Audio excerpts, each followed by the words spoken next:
আসসালামু আলাইকুম, কেমন আছেন সবাই? আশা করছি আল্লাহর রহমতে যে যেখান থেকে আমার ভিডিওটি দেখছেন সকলেই সুস্থ আছেন এবং ভালো আছেন। আলহামদুলিল্লাহ আমরাও বেশ ভালো আছি। চলে এলাম নতুন আরও একটি ভিডিও নিয়ে। আজকের ভিডিওটি আমি সন্ধ্যা থেকে শুরু করছি। তো দেখতেই পাচ্ছেন সন্ধ্যার আকাশটা কিন্তু কতটা সুন্দর হয়ে আছে, একদম মানে লালচে বর্ণ হয়ে আছে যেহেতু সূর্যটা ডুবো ডুবো অবস্থা। তো এটা হচ্ছে শহরের মাঝে প্রকৃতির ছোঁয়া আমার কাছে মনে হয়, কারণ চারিদিকেই কিন্তু অনেক বড় বড় বিল্ডিং আর মধ্যখানে কিন্তু এরকম সবুজে ঘেরা একটা জায়গা।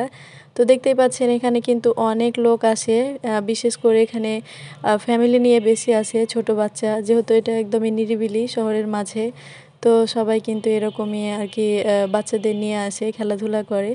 এ তো বল খেলছে, তো আমার ছেলেও তার সাথে একটু বল খেলেছিল, তো সে কিন্তু বারবারই পেছন ফিরে তাকাচ্ছে যে তাকে হয়তো আবার বল দিবে, সে হয়তো মারবে।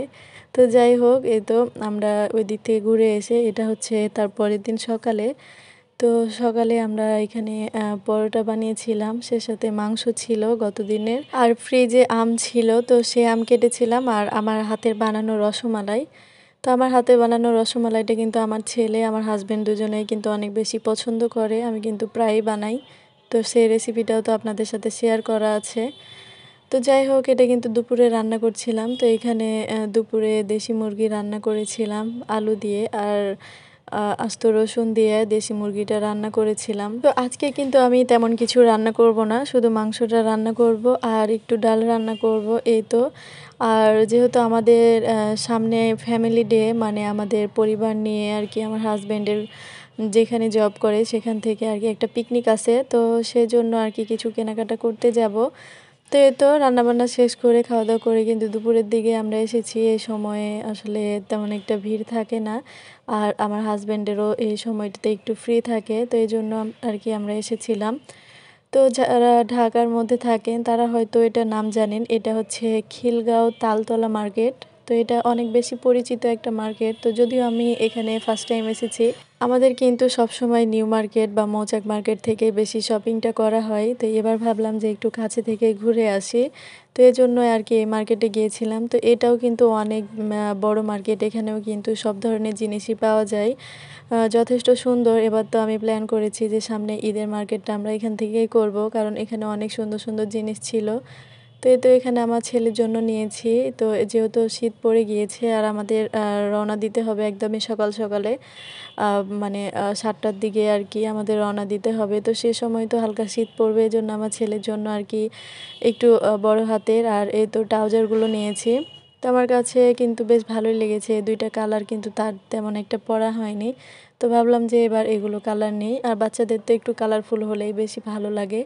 তো এই তো তার জন্য আর কি দুইটা নিয়েছি, আর আমার জন্য একটা রেডিমেড 3 পিস নিয়েছি। তো আমি ভাবছিলাম যেহেতু ফ্যামিলি ডেতে যাব, একটু মানে গর্জিয়াস নিতে চেয়েছিলাম। তো যেহেতু আমি রেডিমেড 3 পিসটাই চয়েস করেছি, মানে যেন বানাবানির ঝামেলা না থাকে, তো তাই আমি কিন্তু তেমন একটা গর্জিয়াস পাইনি। তবে যাই হোক, এটাই পেয়েছি, আর কি আর করার, এটা দিয়ে আর কি সন্তুষ্ট। যেহেতু পাইনি সেহেতু আর কি আফসোস করে লাভ নেই। আর আমরা কিন্তু চেয়েছিলাম আসলে সবাই ম্যাচিং পরতে, গতবার যখন ফ্যামিলি ডেতে গিয়েছিলাম তো সবাই আর কি ম্যাচিং করে পরে গিয়েছিলাম। তো এবার আর কি তেমন মিলেনি, যেহেতু হুট করে পরিকল্পনাটা হয়েছে। তো আমি কিন্তু আগেই নিয়েছিলাম আমার 3 পিসটা, যে আমার সাথে ম্যাচিং করে আর কি নিব, কারণ তাদের সাথে ম্যাচিং করে নিতে গেলে তো আমি পাবো না। কিন্তু তারপরও আমি নেওয়ার পরেও কিন্তু তাদের আসলে ম্যাচিং করে হয়নি। তো যাই হোক, এবার কিন্তু আমরা আর কি আলাদা আলাদাভাবেই পরে যাব। তো এটা হচ্ছে আমার হাজব্যান্ডের জন্য একটা শার্ট। তো সে আর কি শার্টটা নিয়েছে, তো এটা আর খুলে দেখালাম না, যেটা যেহেতু শার্টই আর কি খুলে দেখাবো। আর নিয়েছি দুইটা সানগ্লাস, একটা আমার জন্য একটা আমার হাজব্যান্ডের জন্য। তো আমার বাচ্চার জন্য দেখেছিলাম কিন্তু তারগুলো পছন্দ হয়নি, তবে তারটাও নিব। আর এটা হচ্ছে সন্ধ্যার জন্য আর কি, সন্ধ্যার জন্য আর কি একটু নাস্তা বানাচ্ছি। তো এখানে আমি হচ্ছে নুডলস পাস্তাটা বানাবো। তা আমি কিন্তু কখনোই নুডলস পাস্তা একসাথে বানাইনি, খেয়েছি কিন্তু আমি কখনো একসাথে বানাইনি, সব কিছুই কিন্তু আলাদা আলাদাভাবে বানিয়েছি। তো ভাবলাম যে আজকে নুডলস পাস্তা দুইটাই একসাথে বানাই, নিজে বানিয়ে দেখি কেমন লাগে খেতে। তো বেশ ভালোই লেগেছে। আম চেয়েছিলাম আসলে নুডলসটা বানাতে, কিন্তু এই নুডলসটা আমার ছেলে তেমন একটা পছন্দ করে না। তো সে কিন্তু এই পাস্তাটা পছন্দ করে, এজন্য আরকি তাকে পাস্তাটা দিয়েছি। আর আমার ছেলে যেটা খায় সেটা হচ্ছে যে ম্যাগি নুডলসকে পানি দিয়ে সিদ্ধ করে দিতে হবে। তো তার সেটাই আরকি পছন্দ।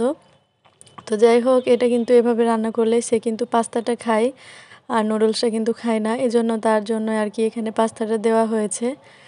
তো আমি তো সবকিছু মসলায় আরকি ভেজিটেবল দিয়ে আরকি এটা সস দিয়ে আরকি রান্না করে নিয়েছি। আর সবশেষে আমি চাউমিনটা দিয়ে এখানে সুইট কর্ন দিয়ে আরকি এটা রান্না করে নিলাম।